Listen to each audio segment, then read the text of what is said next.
ఫైనల్గా కాటేరమ్మ టెంపుల్కి అయితే వచ్చేసామన్నమాట. ఇక్కడ చూస్తున్నారు కదా, తాళాలు అన్నీ కడుతున్నారు. ఇంకా దీపాలు పెట్టే వాళ్ళందరూ అక్కడే పెట్టేస్తారనమాట. ఎప్పుడు వచ్చిన క్రౌడ్ మాత్రం చాలా బాగా ఉంటారు. సాటర్డే సండేస్ అయితే ఇంకా చాలా ఉంటారు.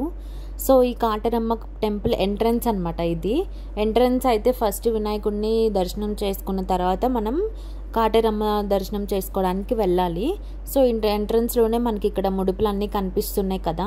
నేనైతే ఇది 3rd టైం రావటం. సో ముడుపు అయితే నేను ఎప్పుడు కట్టలేదు, కానీ బట్ అనుకున్నది మాత్రం నెరవేరుతుందని నేనైతే గట్టిగా చెప్తాను. వీడియోస్లో చూపినంతే కాదు, సో బట్ ఖచ్చితంగా కోరికలు అయితే నెరవేరుతాయి అనమాట. ఇదైతే దర్శనంకి వెళ్ళే దారిలో శివలింగం కనిపించింది, అక్కడ హోమం చేస్తారనుకుంటా. ఇంకా దర్శనం అయితే త్వరగా అయిపోయింది అనమాట. జనం తక్కువ ఉన్నారు మేము వెళ్ళిన రోజు. అమ్మవారి అలంకరణ అయితే చాలా బాగా నచ్చింది నాకైతే. ఇంకా దర్శనం అయితే చేసేసుకొని బయటకు వచ్చాము. బయటకు వచ్చిన వెంటనే బ్యాక్ సైడే ఇక్కడ కాళికామాత అమ్మవారు ఉంటారు. చాలా భయంకరంగా ఉంటారు, అసలు ఎక్కువసేపు నుంచొని కూడా చూడలేమన్నమాట. ఫోటో కూడా తీసుకోవాలి అన్న కూడా భయం వేస్తుంది నాకైతే. నిమ్మకాయతో దిష్టి తీపిచ్చేసుకున్నాము. ఇక్కడ కోరికలు నెరవేర్చడానికి ఇట్లా ముడుపు కడతారంట.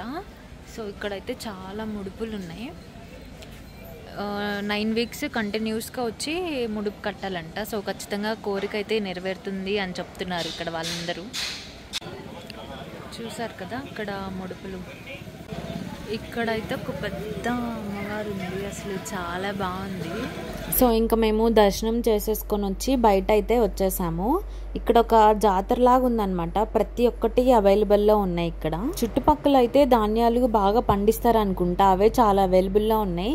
మేము వెళ్ళేటప్పుడు అయితే ఏంటి ఇన్ని తినేవి పెట్టారని చెప్పి కొన్ని తీసుకెళ్ళాము.